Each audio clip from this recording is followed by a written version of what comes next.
Vintage sand. Hello, hello, hello, vintage sand lovers. We are back and very excited to be here, especially now that we're living in a socialist paradise with the election of Zoran Mandani here in New York. So I'm waiting for socialism to dig its claws into our lives. It is a chilly November afternoon here in the big socialist city. And we are, as ever, Team Vintage Sand inclusive. Shall we introduce ourselves to our legion of fans? Jono. Hello, everybody. Minnesota Mike Eben. Hi there. And your humble narrator, Josh Cabot. We have been much busy. We hope you guys caught our last two episodes where we sort of laid out our top films of the 21st century in the spirit of what the New York Times did over the summer.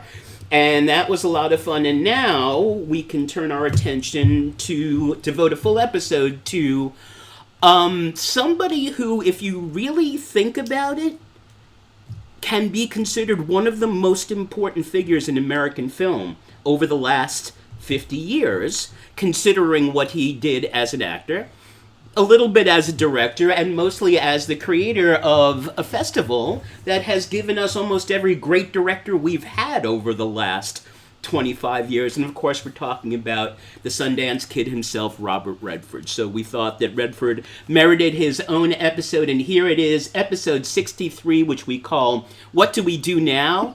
Right? So what's nice to play on the end of the candidate, and also, you know, signaling how bereft we are at his loss. And it really is a big loss in a lot of ways, as we will hope to prove to you. And I think one of the interesting things about this episode is that this is a place where our difference in ages, Michael and John are about the same age, about 10 years older than I am, and so they had the advantage when it comes to Redford of being, you know, late teens, early 20s, really becoming film mavens at the height of Redford's career, when, you know, he, you know, just, you know, from 72 to 76, it was just one hit after another, with a couple of bad ones thrown in there. But I sort of have come to Redford secondhand, although I do remember seeing, as a younger kid, things like All the President's Men and Jeremiah Johnson and the version of Gatsby. But I think you may find in this episode that Redford's loss is a more personal one for Mike and John, and that makes sense, given how important he was in that period, that amazing period. And I'll remind everybody again that way back in episode 6, when we did our favorite years in film, I had like 1960, but, you know, John had 74, right? And Mike had 72. Mm-hmm. So, and that coincides with Redford's, you know, greatest period as an actor. So he was the star. There was a period of maybe 5 years or so. He was the star. And could do almost nothing wrong, almost. And so we're going to divide this retrospective into 3.5 parts. The first part, we're going to look at Redford's work as an actor, which is what he is best known for. We will take a look at his work as a director, which is what he won his Oscar for, of course. Ask Martin Scorsese, he'll tell you. And we will talk about his work as the founder of Sundance. And if you just even had a 5-minute list of all the people whose careers got started at Sundance, is it possible that they could have gotten started at Cannes or Venice or Toronto or New York or one of the other festivals? Maybe, but the fact is that most of our great directors today got their start at least with their first films being shown, or even with short films being shown and then being accepted into Sundance's directing program and taking it from there. I mean, just a phenomenal influence. And finally, we'll take a minute or two to look at his work outside the film industry as an advocate, as a political supporter of, you know, generally very good causes such as the environmental issues and indigenous rights, etc. So, and I, you know, one of the things I always admired about Redford is that he immediately abandoned Hollywood. I mean, as soon as he had his first film roles, he left, right? Yeah, I pretty mean, much, he never was a part of that role. No. He was always kind of outside it, you know, built his place in Utah, and I don't want to say he stayed aloof from the Hollywood scramble, but he stayed away from it, and I think it's something I respect a lot. I read several comments from different directors before he became a really big star, because Butch Cassidy's Sundance Kid is the one that kind of put him over the edge as one of the big stars. Big ones, yeah. That sometimes when he would read for them, audition in whatever form, they would always like think to themselves, there seemed to be a part of him he didn't really want it. Mm-hmm. Like because he didn't like the process, he didn't like the whole Hollywood thing. And he didn't want to do the kinds of things you typically had to do to get ahead. To get ahead. But that's the thing about Redford. He always, if you think about films as different as, say, like Downhill Racer and The Candidate, he always played guys who were always interested in winning. But when they win, they're not quite sure if they want it or what to do with it. Yeah, there was an ambivalence in all those roles. Right. And when he was doing a lot of TV work, the early part of his career, he really tried to find parts that weren't the typical hero role, because that's what people always wanted to cast in it. He would play like the offbeat. He would want to play the more offbeat character. Sometimes early in his career, there were a couple of films where he is woefully miscast. Yeah, probably. The Chase. Yes. Is the perfect example. And that's one of the first movies I remember seeing him in. Oh, well, he did a few before that. Oh, I know that. But, yeah. Actually, no, I saw Inside Daisy Clover before that. Yeah. Which he is very, very good in. And no, I saw that too. And Barefoot in the Park. Well, Barefoot in the Park kind of made him the name. Yeah. He was a name. And the thing, what I like, it's actually one of my favorite Redford roles because it shows how good he was at comedy, which he didn't do that much. I know, and not only that, I had seen the movie as a kid and really liked it, and then I saw a revival of it and on Broadway with Patrick Wilson and I forget, Amanda Peet. Good actors. I thought, oh God, this is awful. This is really, truly, truly dreadful. And then when they had the 24-hour Redford tribute on Turner Classic, they showed Barefoot in the Park. I said, I loved it. Yeah, it's really it's so weird. I mean, all of the actors it's so much fun. He is, and it's almost word for word the play. Yeah, interesting. And it's weird. Yeah, how much actors he's can really change good something. in it, and I love Charles Boyer in it. Charles Boyer and Mildred Natwick was brilliant. And just, because you automatically see someone that pretty, which was true, I think, in Eastwood's case, too, and people just thought, oh, well, there's nothing inside, there's nothing there. And I think you guys are right. There was, even in his earliest roles, he always brought a complexity even to the winners and the heroes. This property is condemned. Yeah. I mean, always a lot smarter than people gave him credit for. He was one of those stars. There are certain actors that, for whatever reason, and it doesn't necessarily have something to do with physical attractiveness. There's something about their demeanor and presence. We just really enjoy watching them. Mm-hmm. He had that kind of unique thing that we just always enjoyed watching. He's a movie star. No matter what kind of part he was playing. True. Yep.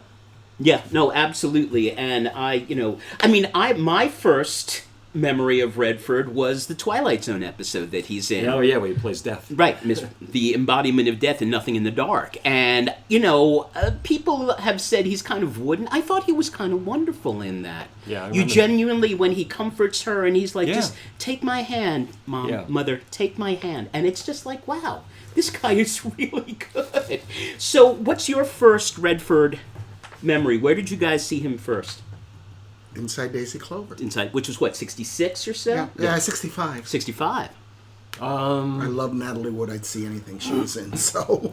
I can't remember what was exactly the first one, because there were several movies I had seen on TV. The one, of course, the first big movie, and I remember seeing it with a friend before anybody saw it, was Butch Cassidy's Sundance Kid, and I kept telling people to go see it. And we're like, it's another stupid Western. It's like, really? No, it's not. No, it's not. That was an incredibly successul film. And finally, people I knew started going to see it. It's like, oh yeah, you're right. It's really, really good. And that's the movie that really made him a big name. And maybe it was a function of my age, but I liked his pairing with Newman better. I enjoyed it more. I liked Butch Cassidy and the Sundance Kid, but I liked them more in The Sting together. Really? I don't know. There was something about... The Sting's very entertaining. Yeah.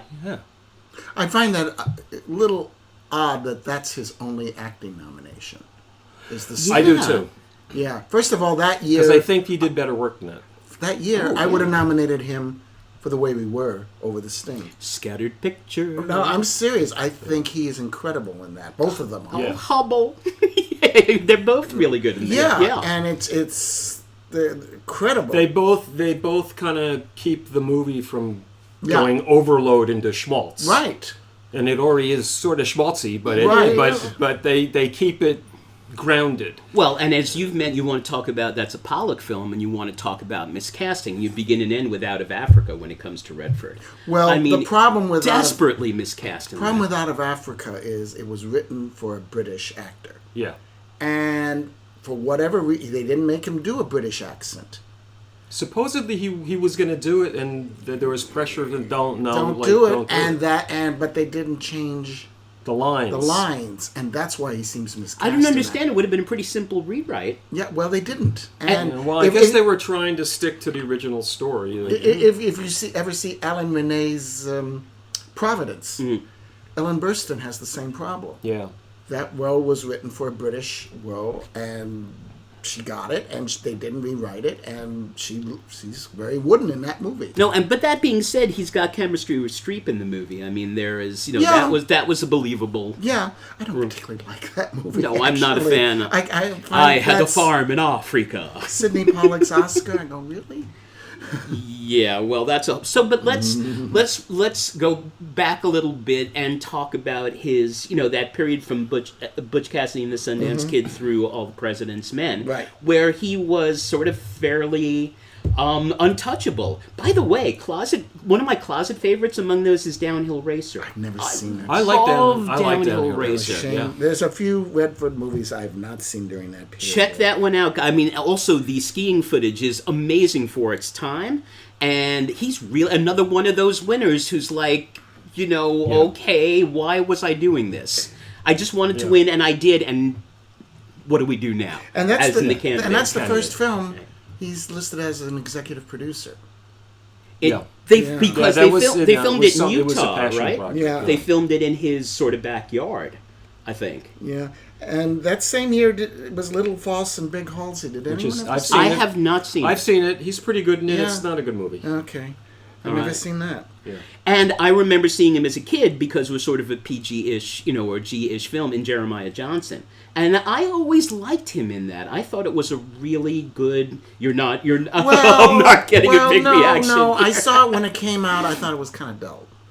But Beautiful, though. Beautiful, but think dull. it's dull. But I that was when I was 16, 17, so... No, I think it's a good movie. It's not for everybody because of what it's about and the setting and everything. I mean, and I can understand why you probably wouldn't like it so much, and I'm sure you probably hated the last one where you shipwrecked. No, I like that Oh, movie. you like that one? I Okay. love all those. I was going to talk about all And do you those know he lost. got the New York Film Critics Award Yep. for that? Yeah, I know. Well, and not an Oscar nomination. He probably didn't push it or anything. you know me. I love anything that's mostly silent. I So think at that point he could care less. Yes. I'm sure. But when he got the Critics Award, I thought, oh, good, he's going to get another Oscar nomination, because I just heard the idea that The Sting is his only acting nomination. Yeah, because he did better work. Yeah. And John, building on what you said, someone once said about Redford that he always reminds you of someone who's got a perfect smile but who's hiding a missing tooth. That's a great line. And that's a great way. That idea of he is a winner. He's beautiful. He's a winner. But there's a hesitancy, a conflict. When you read more about his private life, from the time he was very young, there's a lot of tragedy in his life. Oh, yeah. Yes. No, he lost a child. Well, he lost a brother, Brother. and when he was in college, he was very close to his mother. His mother is one who influenced the art side of him. She died, and he went off the deep end. He started drinking a lot, and he lost his scholarship. Right. Right. And then he also lost a child, which is one of the reasons he turned... Sudden instant death syndrome. He turned down Who's Afraid of Virginia Woolf. He was offered the role of Nick, and he worked with Nichols before on Barefoot in the Park on stage. Right. So tell me more about that 69 to 76. I know how much you guys love All the President's Men. Well, of course. Yeah. And The Candidate is my favorite Redford performance. Yeah, I I can't argue with that. absolutely He's love him great. then. And people, now that's a movie that people did not come out and see. No. It was not a hit Yeah. at all. Because I remember when that came out, I was dying to see it. Nobody wanted to go see it. And I finally just went to go see it. It's like, this is really good. You guys are idiots. Yeah, well, that one never caught on. Or it caught on a little bit. Yeah. And 3 Days of the Condor. I mean, so Yeah. I love 3 Days of the Condor. 3 Days of the Condor was not well reviewed, though. No, it wasn't. Which is interesting. And it's I do actually, like it. It's I think it's actually held up very well. It's held up very Yeah, well. Yeah. I think so too. Yeah. I just saw it for you, and it struck me Community. that Boy, you guys are kind to yourselves. that along with Ron Beatty in a film like The Parallax View, that Oh my Redford God, was that's sort like of so paranoid. right, but that Redford was sort of the face between between The Candidate and 3 Days of the Condor and All the President's Men. That he was sort of the face of that shift in American sensibility after Watergate into the paranoid, and he, so. America was kind of like someone with a perfect smile who was trying to hide a missing tooth. Yeah. And it's like Redford embodied that somehow. He's so good in All the President's Men. Yeah. And I don't think that would have been made without him. Oh, absolutely not. No. Yeah, it was his... It was his project, really. I can imagine, yeah. I mean, it must have been... When they went to the studio with it, people must have said, what are you thinking? Yeah. But well, actually, I mean, and it wasn't that big a deal when he first became interested in it. It was before it became like the topic in the news every day. Mm-hmm. He just caught on to it in the very beginning and started thinking to himself, this would make an interesting film project about these two reporters digging, and it snowballed. And it was an incredibly successful film. Yeah. Which is kind of shocking when you think about it. Yeah. I think it's Excellent the most... movie. I think it's the most financially successful American political film, maybe since Mr. Smith. certainly more so than Bulworth. But Bulworth did back not to do Beatty, well. but no. And it's too bad because Bulworth is a great movie. It Oh is. no, it is. And it has found its place. People have discovered Really? it. Yeah, it is considered to be that and Idiocracy from that period have been rediscovered, and are now considered. Well, so many great. Well, we can start with Vertigo as films we love that were ignored at the time and now have become. So tell me more about Redford in that early 70s to mid 70s period. He was in the Hot Rock too, right? Yes, which was not another. No. Which we did for and it's so much fun. John did that for a hidden gems episode. Yeah. Wow. And he's very good in that, and that again showed that other side of him because occasionally he would do a comedy. Mm-hmm. He's not amazingly funny in it, but the movie is funny. The movie is funny. So, what are some other performances from that period that you guys love? I think I mentioned pretty much all of them. I mean, he did, after All the President's Men, which, as we said, he also produced, he had I guess what you'd call a cameo in A Bridge Too Far. Yeah. Yes, which I did not particularly even like him in it. No. There were people in it I did It was like. more like take the money and run. Kind of, yeah. I don't think he didn't want to be in it. Oh, well. No, I remember reading he did not want to be in the movie. They kept offering him more money. It's like, oh, okay. Just like Brando and Superman. He wanted nothing to do with it. They kept offering more and more money. It's like, well, okay. Redford is better in Bridge Too Far than Brando was in Superman. Let's Let's not compare. No, I think you could say Bridge Too Far is probably a better movie than Superman, even though it's not a great movie. And then he did the Electric Horseman. I was going to say, I remember seeing Electric Horseman when Yeah. it came out, and it didn't make much of an impression on me. Really? Well, maybe you were I too like young. Brubaker a lot. Yeah. That's the prison one, That's right? the prison. That's what, 1980? 80, I 1980, think, the same year that he started directing. Yeah. And what about, we haven't mentioned Gatsby. we should. Well, we couldn't. It's a dreadful movie. It's funny, and I felt the same way about, I didn't love DiCaprio as Gatsby in the Baz I Luhrmann. enjoyed that one more, though. But I did like Tobey Maguire. Just as in the Redford one, I liked Sam Waterston. I mean, Nick Carraway, I think, is a more interesting character. It follows it so closely, this one, and it's so dull. Yeah. I think it's the director. Yeah. I mean, Daisy is supposed to be sort of an emptiness, and Mia captures that emptiness perfectly. No, but they talk about there was no chemistry between them. No. Well, yeah, the biggest problem is that he's supposed to be obsessed with her. Mm-hmm. And he just doesn't carry it off. No. Yeah, I don't know if maybe it's casting, maybe it's direction. And yeah, it does. People always forget that Daisy's a horrible person. Yeah. But yes. she was a blank slate for my. And not taste. in No. an interesting Kim Novak in Vertigo. Let me remake her into something kind of way. She was just empty. Well, then- yeah, Kim Novak always has that vulnerability about her, and so that you're on her side. Right. But then after Brew-Breaker, he took a hiatus Yeah. from acting, and for 4 years he did The Natural, which is a very disappointing movie. And that, to me, is the one thing that really turned me against Redford. Because Because of the ending? Roy Hobbs I know. is the if in the Malibu novel, Roy Hobbs is the perfect Redford character, a hero who in the end kind of sells out and strikes out possibly on purpose and is bought off. Whereas I don't know if it was Redford, I don't know if it was Levinson. He didn't produce it. No, I know. I think it's Levinson. And Levinson directed. Or but the studio. I don't that know. last scene where he hits the home run and it hits the lights and it's showering sparks and the music. Oh, I was and I'm appalled. Like, oh my God! I mean, that's it. I mean, okay, if you want to, you don't have to adapt great novels perfectly. I understand that, but you don't change the ending like that. I mean, you completely reverse the meaning of the whole story. I enjoy the movie, but if that's what you're going to do with a novel like that, then why even bother to Yeah. do it? Right, and again, I mean, you could make a movie. He could have made that same movie and just sort of use the novel as an idea and go from there. And I think, and the irony, as I said, is that I think that Roy Hobbs, the way Malamud wrote him in the novel, would have fit in perfectly with that gallery of Redford characters from the early 70s. Yeah. You know, the winners with a secret to hide Yeah. or a story to tell. And then Out of Africa. Yeah, and then Legal Eagles, which was fun. Hey, it was okay. Havana. Oof, Yeah. Havana, you can't even see anywhere now. what a loss. It's not. It's totally... Because I was curious when watching it again, since I hadn't seen it since it first came out. Yeah, I think we saw it together. You can't find it anywhere. It's not available. Probably a good idea. Yeah. Sneakers. Which is very fun. and has which a is cult fun. following. It's shown all the time still. The Redford movie I hate the most, Indecent Proposal.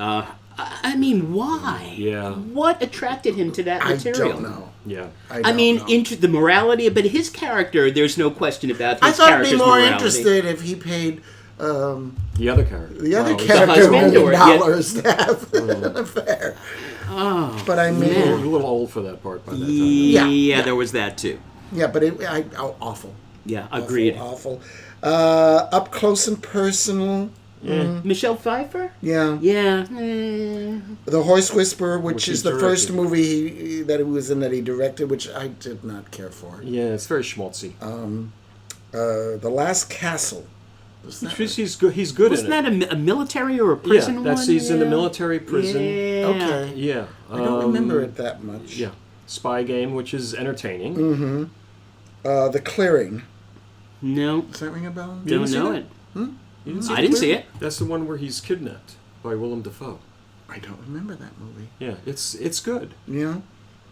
It's disturbing, An Unfinished Life. which I like, and that's actually one of my favorite performances of his. He's really good in it, and he plays a grouchy old man, which is not Okay, I again, did type, see it. yeah. not the usual thing you see him do. Lions for Lambs, which I really hated. Yeah, But I hated everything about it. Didn't see it. He was not happy with Tom either. Cruise. Well, from what I've read, he was was very not happy disappointed with the way the whole movie yeah. turned out. I mean- he didn't even do much to Promote it down. For me, the one great acting role of his in his later career is All Is Lost. Yeah. J.C. Chandler's film, which is basically a solo effort. I thought you didn't like it, Mike. I thought No, I liked it. I think it. I was a huge fan of. I silent didn't love it. I movies. didn't see it over and over and over. Right. But I thought it was. And on a big screen, I remember seeing. And Oh, it absolutely. was really his. And it was all face. It was all gesture and movement, and he really saw. And as you say before, Mike, he won New York Film Critics Yep, for it. he did. And I love him in that. Anything else later in the career? That's Well, The worth- Company You Keep, he also was in, and he directed and had a great cast. Yeah, I kind of like it, except Yeah. that the endings are kind of clumsy. Yeah, that's about. You've seen that, haven't you? No. Oh, Oh, it's that's- worth seeing. It's Yeah. Susan Sarandon. You're right. It has a great cast. Julie Christie. Okay, we're in. Her last major film. yeah, Nick Nolte. Nick Nolte. And of course, the young actor whom I hate, Shia LaBeouf. Shia LaBeouf. Yes. Why does he get work? You know, he plays an annoying reporter. So Yeah, it's good but casting. he's just bugs the hell out of me. Why? He was so amazing in the fourth Indiana Jones film. My God. Missed it. Oh my! Count your lucky stars. Yeah, That's 2.5 hours of your life. We'll see you how could many really times use. Spielberg used him afterwards. I'm sure. Yeah. Then there was A Walk in the Woods. Which I've seen, which Yeah. is It's good. Yeah, I like that one. Truth. That was Truth. Yeah. I forget. I do remember seeing it. I don't remember anything about it. It had. And that's the truth. Yeah, just it's 20. Let's see where Truth is 2015. And anything else? I That's. don't think I saw that. Yeah, didn't you?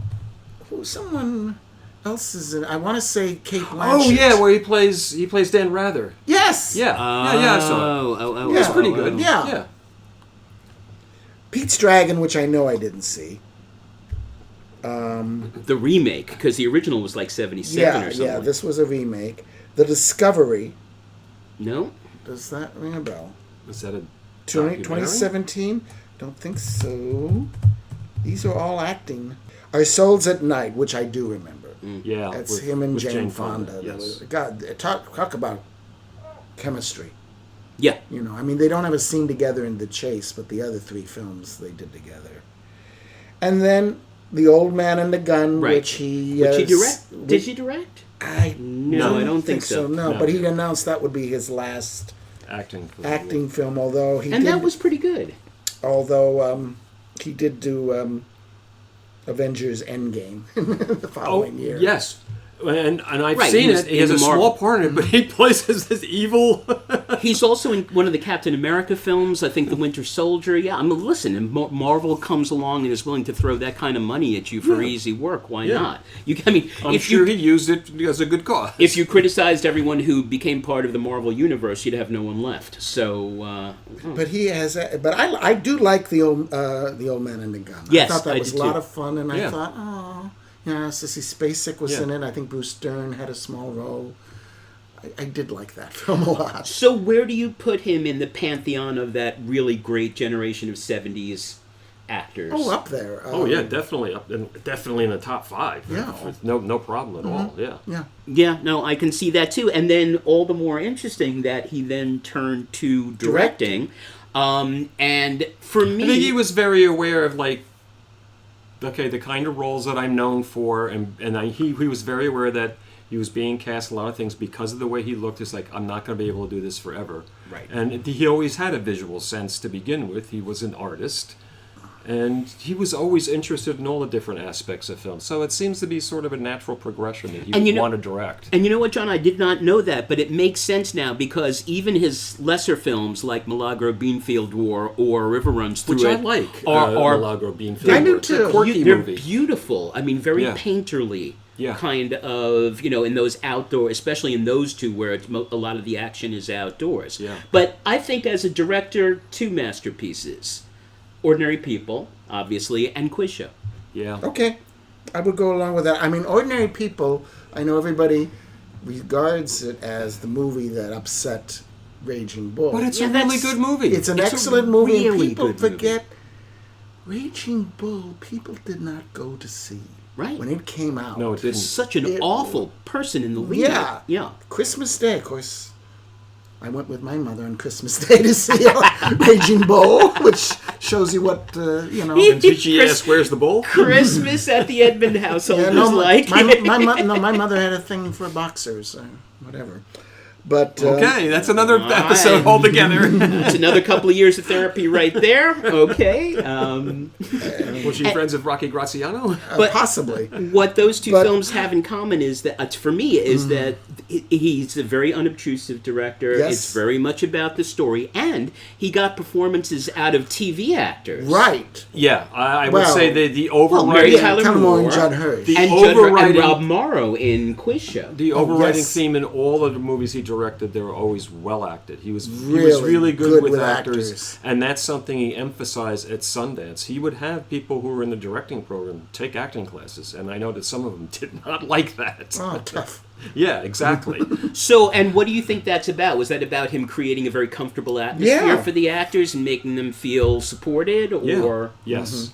I mean, But Ordinary People, I remember I had read the book, and I read the book in a night. I loved the book. Mm-hmm. I literally read it in like 14 hours. I could not put it down. And I thought, well, and the movie's actually better. Really? Yeah. Oh, yeah. I agree. There's a big I agree. change in the ending. spoiler alert. You can say it. I can say it in the book. He basically reconnects with his friend, Oh. and also he actually sleeps with the Elizabeth McGovern character, which Oh, they okay. didn't in the movie. Okay. And I just thought the movie that ending. The movie's very moving. Beautiful. Yeah. Just And beautiful. the book was not that moving at the end. It was like, okay, yeah, he's with his wrap it friend, up, which is yeah. nice. I think also it's part of the reason because it got a big following, much more so than Raging Bull. It was also because it was bringing up a topic that was becoming very much in the news Oh, at yeah. that time. Yep. Absolutely. And, Oh, you got to give credit to the casting, too. I mean, casting Mary Tyler Moore Oh, against and type. she should have won over Sissy Spacek, in my opinion. Absolutely. For For Coal best Miner's actress. Daughter, yeah. Yeah, because And- she's so good in that. And who found Tim Hutton? I mean, Exactly. Yeah, well, he had been around. And he was a Nepo baby, of course. Definitely. I'm a big fan of his dad's. So, But no, he had been around a little bit.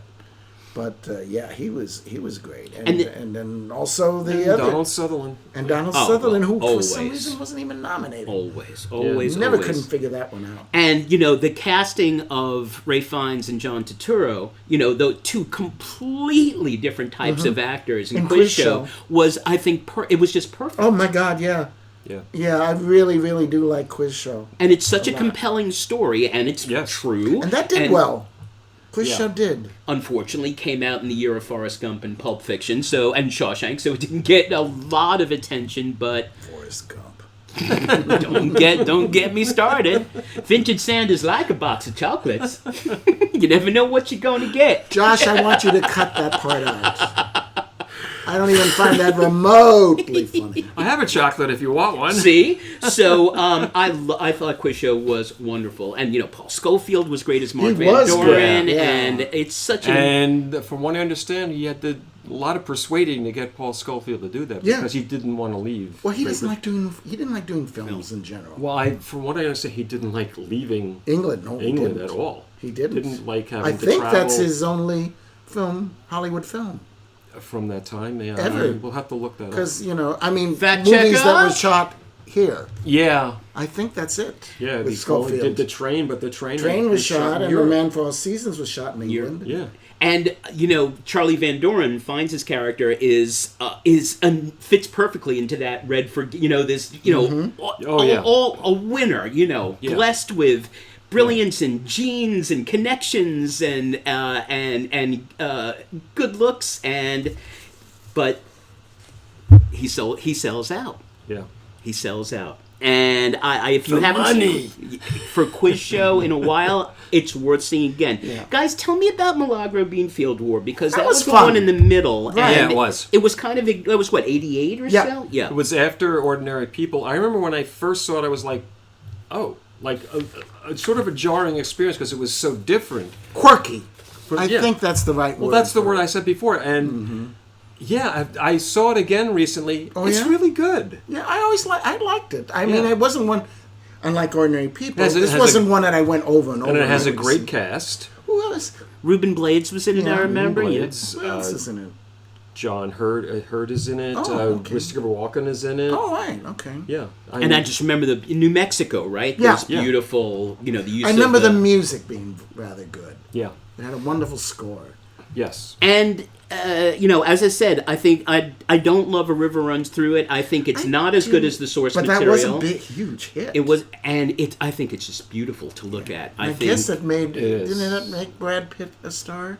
No, he He was. was already Was he pretty- already fairly big? well known before Okay. that. No, but- what made him a star was his 10 minutes in Thelma and Louise the year Yeah, before. yeah, right? but- And but it was he like, wasn't- whoa, who's that guy? But I think I like A River Runs Through It, but it's not for everybody. It's so sad. Yeah. And, the only hit he had, I think, after that as a director was Bagger Vance, which I despise. Bagger Vance. was that that's the golf, right? Yeah, the golf one Yeah, I with did Will not Smith, care. and oh my God, I did not care yeesh. for that. That's a what were you thinking moment. Anything else to talk about in terms of his work as director? No, I don't think so. Because he didn't make that many. He made only 10 films. Yeah, and again, The Legend of Bagger Vance. That's Right, why Legend I of couldn't Bagger find it. I thought, why didn't I have this? and again, someone who, was not a showy director. You never saw him direct, Oh, I want to say a word for The Conspirator. which I that he have not directed. seen. Oh, you should see it. Okay. It's, From what year? 2010. 2010. He's not in it. It's about Lincoln's assassination. Oh, Yeah, and it's about a woman, I think it was Joan Allen played it, a woman who was accused of being part of the conspiracy. And Mary Surratt. Yeah, Yeah. I know the story, Yeah. but and was executed along with everybody else. Yeah. And apparently was not guilty, and I think it was Joan Allen. No. No, it wasn't? Okay, who was it? Fact check. Oh. I'm checking because You're I not saw supposed it to when it reveal first came that you're out, the and fact checker, So did John. I. You've given away the game. We always cut this part out anyway. So. It's true. Yes, we do. So, and then we turn to Redford's work as the founder of Sundance. And, I think it got away from him and became basically Hollywood a little bit further to the east and became a whole thing, and it overran the town, and it sort of became the very thing it was supposed to not be, which was Yeah. a showcase for independent film. But a brief list. Robin Wright. Robin Wright. Robin Wright. There you go. A brief list of directors who got their start at Sundance in one way or another. The Coen brothers, Richard Linklater, Todd Haynes, Steven Soderbergh, Quentin Tarantino, Robert Rodriguez, Kevin Smith, Nicole Holofcener, Alexander Payne, Spike Jonze, Darren Aronofsky, both Wes Anderson and P.T. Anderson, who did a short film for them and got into the director's program.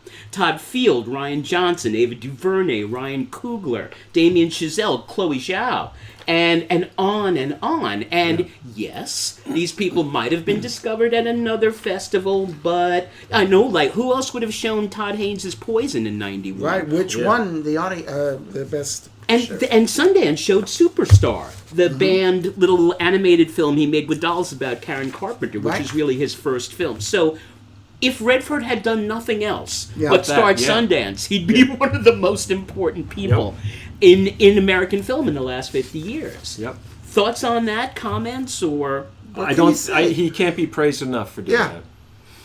And it really was his vision. He didn't just start, No. give the money and walk away. No, and not at all. Early in his career, he was always interested in the idea of independent filmmaking. Right. I mean, originally, All the President's Men was his idea was to make a very small film, but to get the money, and finally Warner Brothers kept putting pressure. But you're going to be in it, right?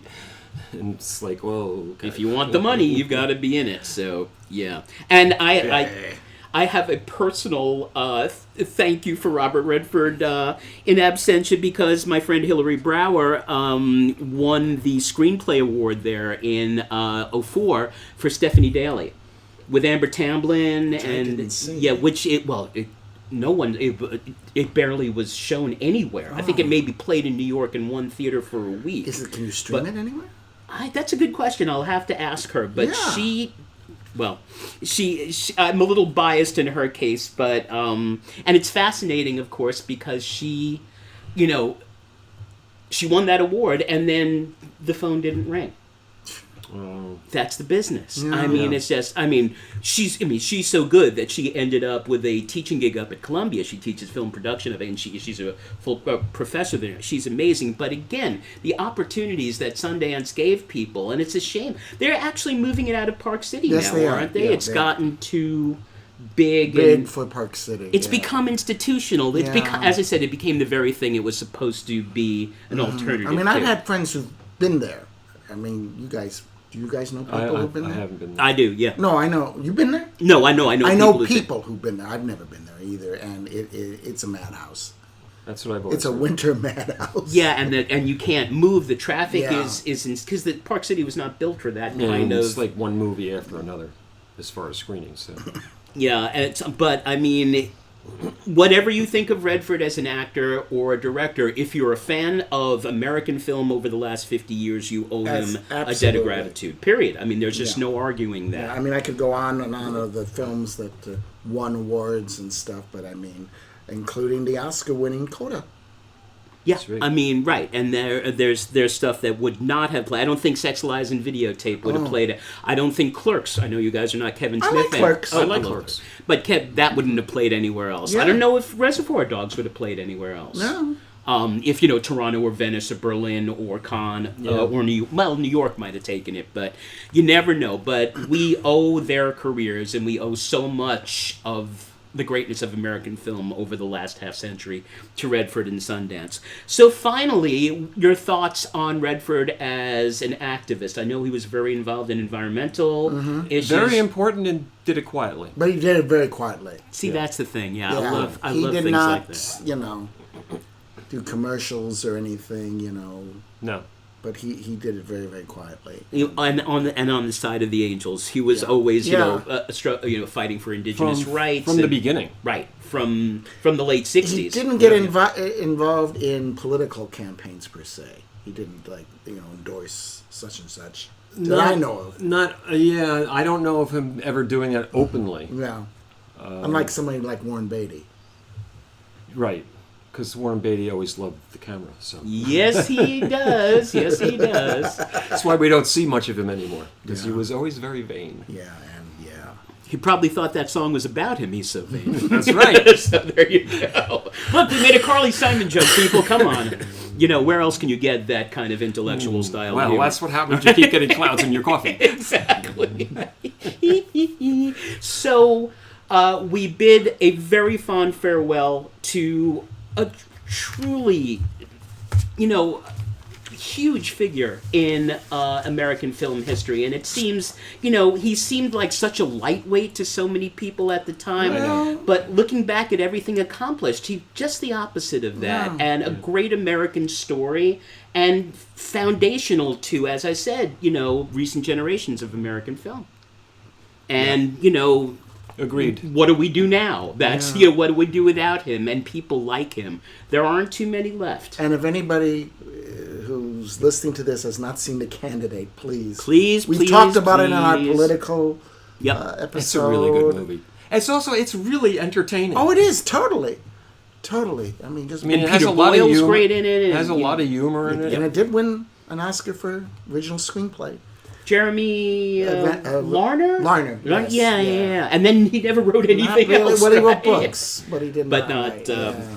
All right, so And Melvin that. Douglas is wonderful. Oh yeah. Always. Do we want to go back to The Conspirator to correct that part? Yeah. No, I asked if it was Joan. Well, I don't know how you... I'll edit it. Okay. Don't worry about it. Okay. All right, so. Because The Conspirator has quite a cast. There's James McAvoy, Justin Long, Evan Rachel Wood, Jonathan Groff, Tom Wilkinson, Alexis Bledel, Kevin Kline, John Cullum. I mean, it was a big cast. All of them communist. Yeah, I know. Damn commies. Now they've taken over New York City. That's right. Are we recording? Yes, Oh, but no. I can edit it. so No, don't no, worry no. about it. I was just saying, two of my neighbors. Take out your red shirts. Two of my neighbors saw me with a Madani button and he called me a communist. Are you kidding me? No. God. I told them that Joseph McCarthy died in 1957. No, and not only that, Tell them you have a hammer and sickle in your closet. they probably called you that on the way to cash their social security checks. No, And- this woman is in my gym, in my building, and she's younger. And, well, And you call people on that, and they say, "Oh no, I contributed to Social Security." If you get so much more back. Tell me about Right, then you put in that's socialism. So if you're anti-socialist, you should send back your Social Security's check. or There. better yet, send them to me. Right. I'll give you my address. And if your house, God forbid, is destroyed in a hurricane and FEMA doesn't show up, well, that's socialism again. That's the government right. helping you out. So, hate to get political, we usually don't hear at Vintage Sand. Oh, why not? Yeah, and I'm really intensely curious to see and hopeful to see what our new Democratic Socialist mayor does for us in Mamdani land. So, Mamdanistan. I think look at me. And you didn't know his mother. Yes, Mira Nair, who we have to love him because he's a great director's son. Yes. So there you go. All right. So having spent, I think, enough time in reminding everyone how important and how talented and how quietly brilliant Redford was, let us move on to some other people we have lost recently in the industry and Mike's eagerly anticipated every month necrology. Yeah, we got a couple that I held over from the last time because we had so many last time. So, go for it, Mike. Henry Jaglom, 87. Independent film director and writer who shot films on a shoestring budget using locations without paying for them and using friends and family as actors. One of his more celebrated films, Last Summer in the Hamptons in 1995, he shot at his parents' house. He tended to center his films on women, and one, Eating, had an all-female cast. His first film was released in 1971, A Safe Place with Tuesday Weld, and cameos from Orson Welles. Always. Wait, was Bogdanovich in there too? And Jack Nicholson. Yeah, he's in several of the films. Yes. But other notable films were Can She Bake a Cherry Pie from 1973, New Year's Day from 1989, Deja Vu in 1997, and his last film, Train to Zakopane in 2017. Among the actors he used, all who were getting paid minimum, were Roddy McDowell, Andre Gregory, which he used more than once, Lee Grant, Vanessa Redgrave, Karen Black, Dennis Hopper, Dean Stockwell, Sally Kellerman, David Duchovny, Vivica Linford, Maximilian Schell, Anouk Aimee, and Noah Wiley, not to mention Wells, who appeared in several films. I don't know. He always struck me as a Cassavetes without the talent. Well, there's a couple films I like. One of them I really like because it's about a theater family. Is Last Summer in the Hamptons. And I actually talked to one of the actors who's the playwright, John Rabin Bates. Oh, John Rabin Bates. He was sitting next to me, and I recognized him from the film. And I just said, I really like you. We were in the theater, and he wasn't with anybody. And I just said, I think you're a wonderful writer, and you're a pretty good actor, too. And he said, you saw that? He was the guy. You were the guy. But he said he had so much fun that the sets were just very, very loose. A lot of improvising. Are Jaglom's films easily available? I don't know. I think so. I know A Safe Place is, but I don't know about But I others. remember really liking Last Summer in the Hamptons. Also, the fact that the lead, Vivica Lenford, who was this matriarch, she had died that year. So there was added some poignancy to it. So, anyway. Next. I'm hoping I'm pronouncing this right. Tatsuya Nakadai. Am I pronouncing that right? You know him. Nakadai. Revered Japanese film actor. He appeared in 184 films, including the Lear character in Ran, his most famous role, amazing. And Kagemusha. Wow. Other films include Yojimbo, Sanjuro, and Samurai Rebellion. Nakadai often appeared opposite Toshio Mifune, and the two couldn't be more dissimilar. Mifune, an untrained actor but with wild energy, would perform physically, while Nakadai gave more intricate and subtle performances. And apparently he got more roles later because Kurosawa and Mifune kind of had a falling out. Oh. Yeah. Yeah, so. Kurosawa probably told him, can you tone it down a bit? Yeah. All right. The rest I'm doing are all actresses. Lost a lot of actresses. Yeah. Interesting. One that I held over was Claudia Cardinale. Oh, who I loved so much as a child. Italy's girlfriend. Yeah, exactly. Known as Italy's girlfriend, she was born in Tunisia and entered a beauty pageant when she was 18.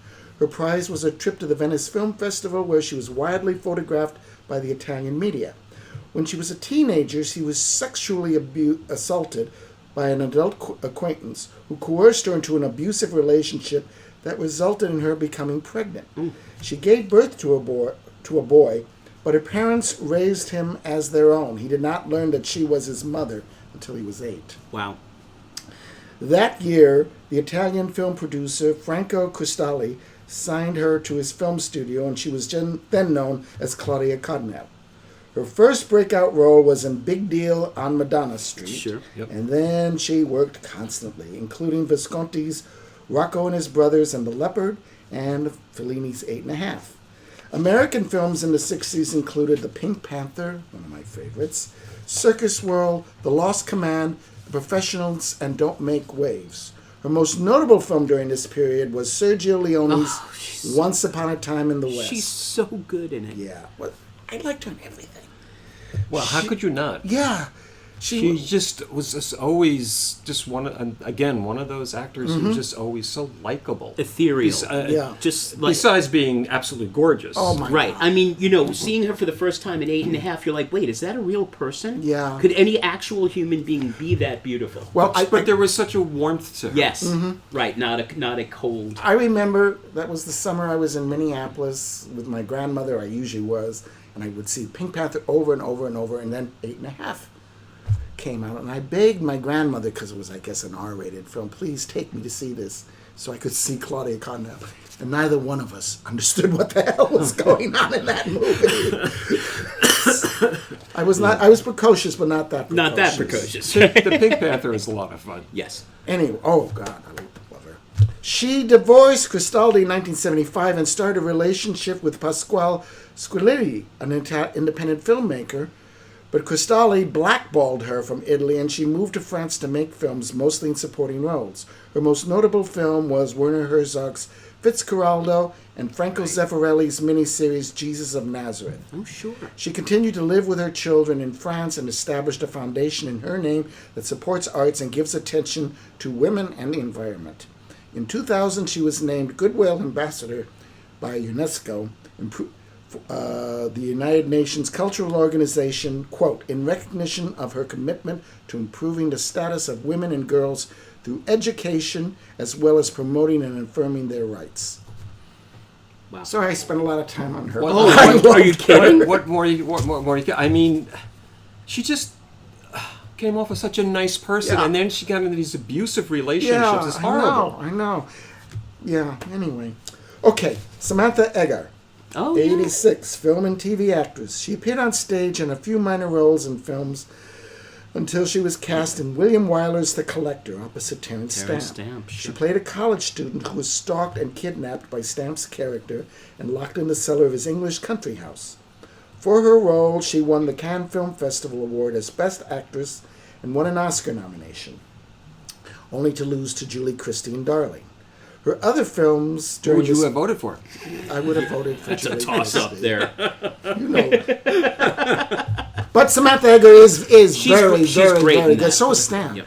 And that's a movie that's never It's never shown. shown. I don't know why. That's It's- true. it's- Who maybe directed? because Oh, of William the Wyler. Wyler. Yeah. Maybe And that was because not of the exactly subject a matter. lightweight. I don't know. Yeah. It should be on Turner.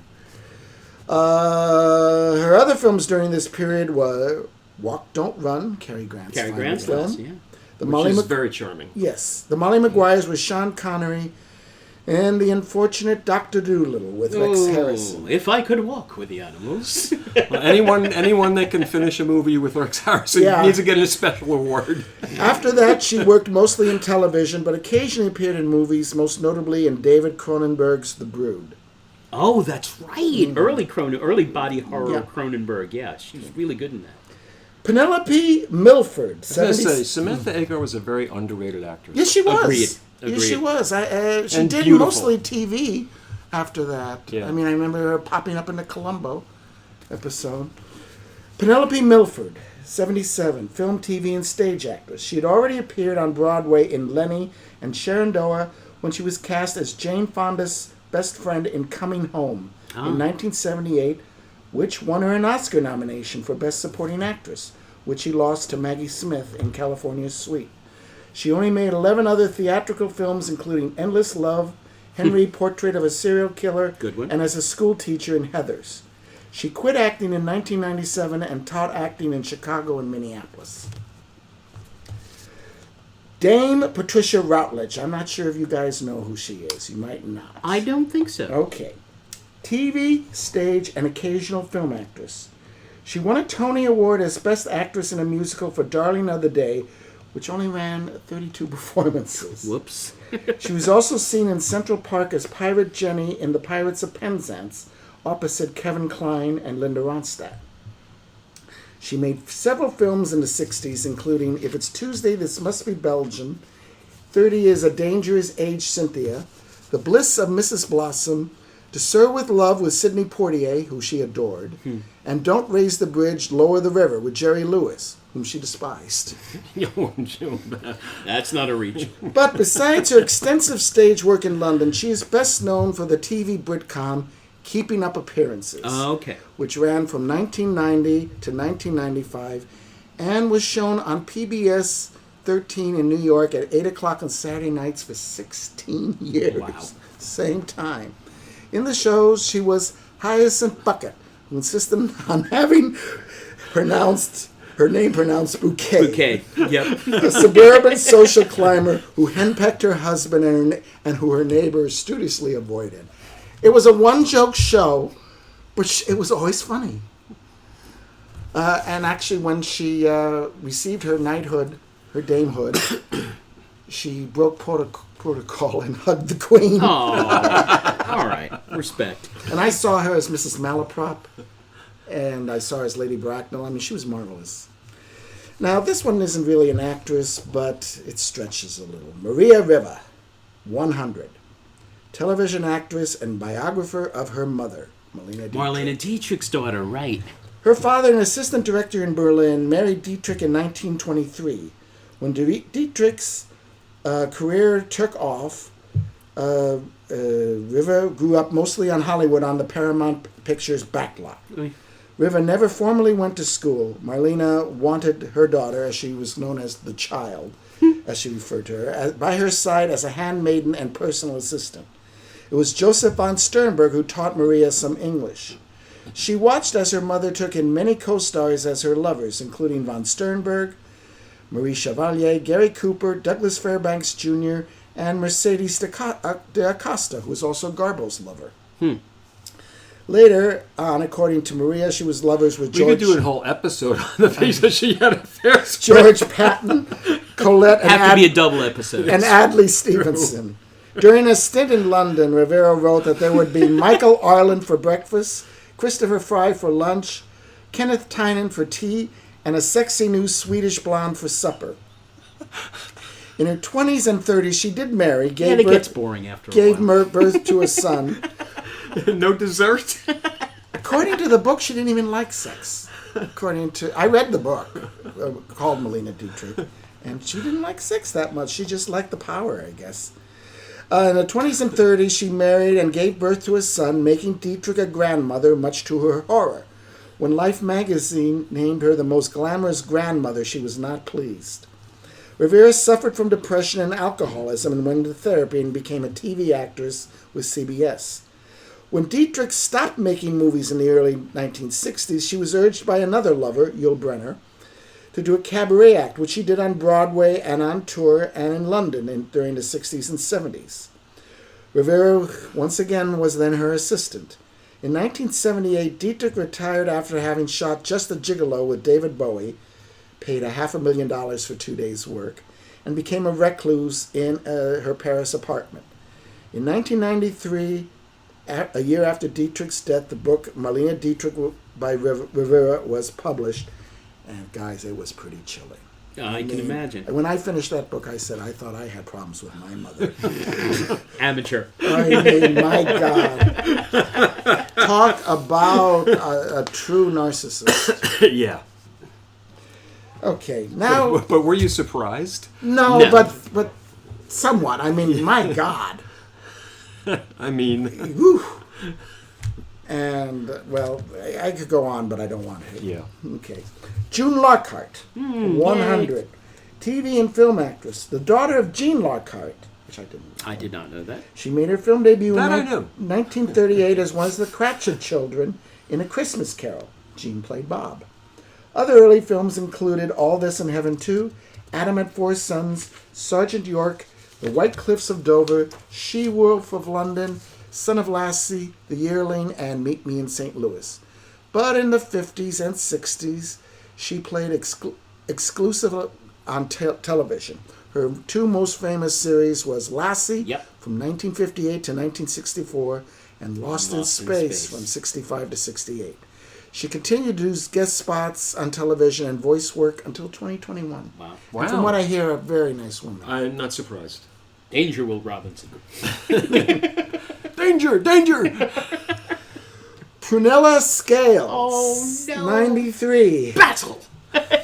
British stage, film, and TV actress. She made her film debut as one of Hobson's daughter in David Lean's Hobson's Choice.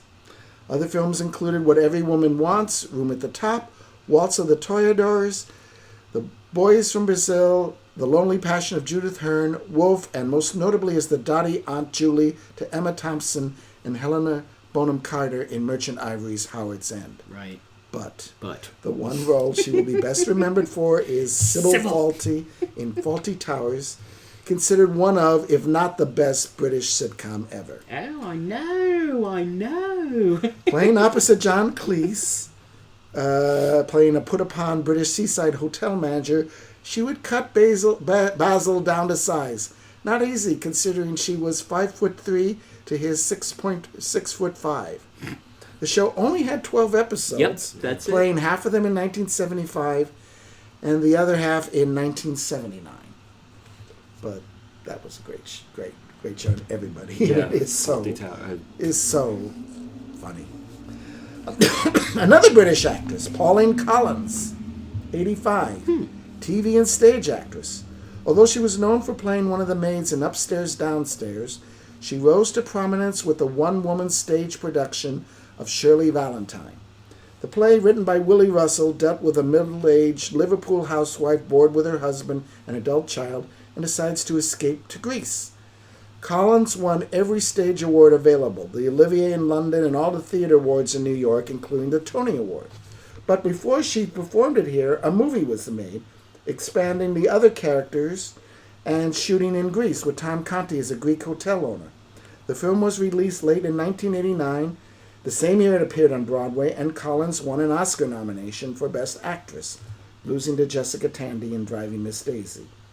She only made a few movies after that, including City of Joy, Albert Nobbs, and most notably in Dustin Hoffman's Quartet, opposite Maggie Smith, Tom Courtney, and Billy Connolly. You saw that, didn't you? Yes. Yeah. Lovely movie. Oh, yeah, very nice. Yeah. Diane Ladd, 89. Versatile film and stage actress. She made her film debut in The Wild Angels in 1968 with her then-husband Bruce Dern and Peter Fonda. 1974 was a big year for Ladd, with her roles in Chinatown as Ida Sessions and as Flo, the sassy waitress in Alice Doesn't Live Here Anymore, the first of her 3 Oscar nominations, which she lost to Ingrid Bergman in Murder on the Orient Express. She played opposite her daughter Laura Dern in David Lynch's Wild at Heart, but she won her second Oscar nomination. That scene with the lipstick is... Wow. Which was all her, apparently. It was not David Lynch's idea, the lipstick. Anyway, she lost this time to Whoopi Goldberg in Ghost. Her third Oscar nomination was the following year in Martha Coolidge's Rambling Rose, losing to Mercedes Ruehl in The Fisher King, and she and her daughter, Laura Dern, made Oscar history as being the only mother-daughter to be nominated in the same film. Right. Dern was nominated as Best Actress. Besides the films mentioned, Ladd and Dern appeared together in Alice... in Alice Doesn't Live Here Anymore, Citizen Ruth, Daddy and Them, Island Empire, and the HBO series Enlightened. Other films for Ladd were National Lampoon's Christmas Vacation, Primary Colors, Ghost of Mississippi, Joy, and her final film, The Last Full Measure. She also wrote a book, Spiraling Through the School of Life, in 2006, where she observed, "Some folks are so corrupt that hell wouldn't even have them." Always liked her. Nice. Yeah. Good actress. And then Sally Kirkland, 84, known as a scene-stealing film and stage actress. She was a student of Shelley Winters and Lee Strasberg and made her film debut in Andy Warhol's The 13 Most Beautiful Women. On stage, she appeared nude in Terrence McNally's off-Broadway play Sweet Arrows. In film, she had small roles in films such as The Sting, The Way We Were, The China Syndrome, Private Benjamin, and Bruce Almighty. But she struck gold in 1987 in the independent film Anna, which was co-written by Angelica Holland. In the title role, she plays a fading Czech movie star once imprisoned for anti-government protest after the Warsaw Pact invasion of Czechoslovakia. Now living in New York, she meets another Czech refugee who, after Anna's help, sets her sight on stardom herself. She won an Oscar nomination as Best Actress, apparently paying over $120,000 to get that Oscar nomination. Wow. I read at the time, almost as much as more than she was paid for the movie. But she lost to Sharon Moonstruck. Her film roles became somewhat larger after that nomination, including JFK, Ed TV, and Bruce Almighty. All in all, she made 270 film and television. Wow. That is something. Worked a lot. And then last, Diane Keaton. Big shock. Talk about someone that's going to be hard to do without. Yeah. She made her Broadway debut in Hair, and then won a Tony nomination for Play It Again, Sam, opposite Woody Allen and Tony Roberts. Her film debut in 1970 was Lovers and Other Strangers. Ah, yeah. She repeated her role in Play It Again, Sam, and then never stopped working, appearing in all 3 Godfather films and 7 films with Woody Allen, with whom she lived with for 2 years. Those films were Sleeper, Love and Death, Interiors, Manhattan, Radio Days, Manhattan Murder Mystery, and of course, Annie Hall, which she won the Academy Award for, as well as the New York Film Critics Award, National Society of Film Critics Award, BAFTA Award for Best Actress. She also received Oscar nominations for Reds in 1981, Wonderful. Marvin's Room in 1996, and Something's Gotta Give in 2003. She also directed 3 theatrical films, Heaven, which was a documentary. I remember that. Unsung Heroes, and Hanging Up, which was Walter Matthau's final film. She also directed TV shows, including an episode of Twin Peaks in 1987. And that's a good one, too, that episode. What was that? I forget the name of that episode, but I remember when I saw her name at the end, directed by, I was like, oh, wow, because it was a really good episode. She also received the AFI Lifetime Achievement Award in 2017. She also wrote a dozen books on fashion, art, architecture, and 2 memoirs. Now, did you write one about Van Gogh? No, that's what okay, guys. Sorely overrated. Guys, since we've done this for other big actors, what are your 3 favorite Keaton films? Easy for me. As Kay, probably most in Godfather 2. I think where she does the most and has the most range. As Annie Hall, and a moment I've mentioned before, I forget in what context it was exactly, but her little cameo at the end of Radio Days when it's New Year's and you hear someone singing Seems Like Old Times, and the camera pans slowly across, and it's wonderful. Keaton, Yeah. and just looking like she's literally glowing, like she's lit from inside. Absolutely radiant. I think it's a shame she didn't sing more in films. So does Paul Simon, so does Tony and Annie Hall. Right. The funny thing you mentioned about The Godfather 2 is there were people who forgot she was in that. In the first I don't 2 understand Godfathers. because for me, there are many performances, but if I have it now down to 3, Annie Hall, Reds, and then putting the 3 performances of all 3 Godfather movies, I think that she never got the attention or praise that she deserved for the Godfather movies. I agree. Because even though they're small parts, she's excellent in all 3. Well, actually, in Godfather 3, she's a lot more to do. Yeah, she has more to do, but still, it's still a supporting role. She even said herself, like, "What am I doing in these movies?" And Coppola kind of made it a point. He said, there was something about her, this little kind of offbeat attitude, quirkiness to her, that he thought was going to work really well because the original story, the way it was written in the book, it's kind of bland. Right. Yeah. Oh, yeah. But I remember when I was working in Washington, in political office as an intern, a bunch of us went to see Looking for Mr. Goodbar, Yeah. which came out the same year, and everybody was so shocked. Oh, Diane Keaton can do drama. And I said, didn't you guys see The Godfather and The Godfather 2? And even my sister, when we saw Godfather 3, she said, Diane Keaton's really good in this. Who played the part in the first two? And I go, It's a Diane Keaton! strange thing to say. Yeah, well, but...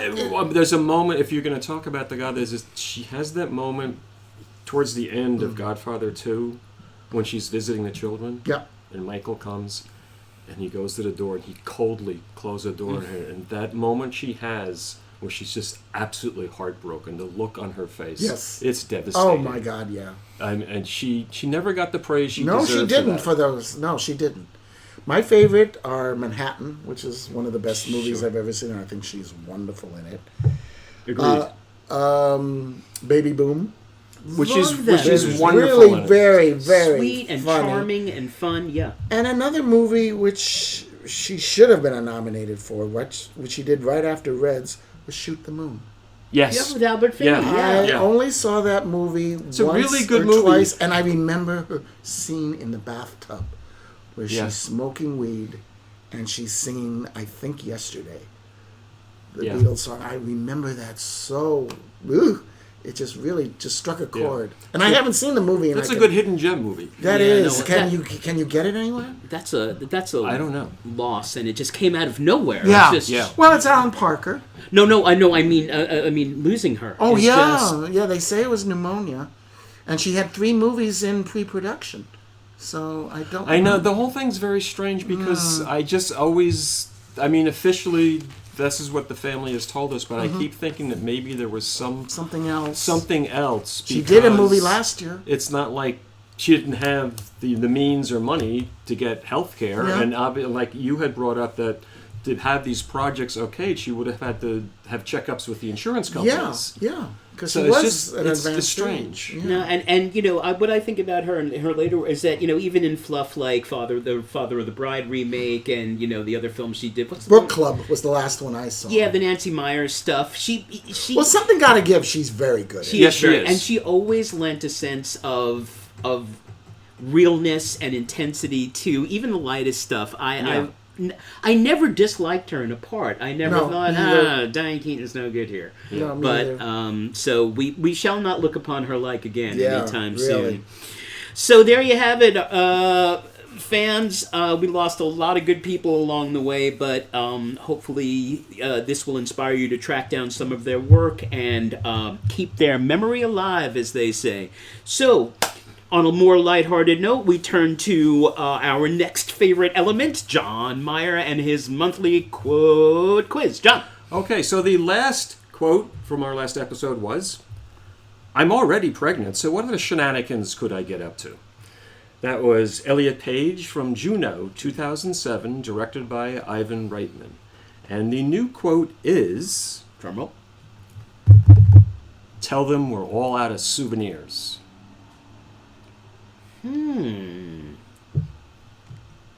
All right, I have a thought.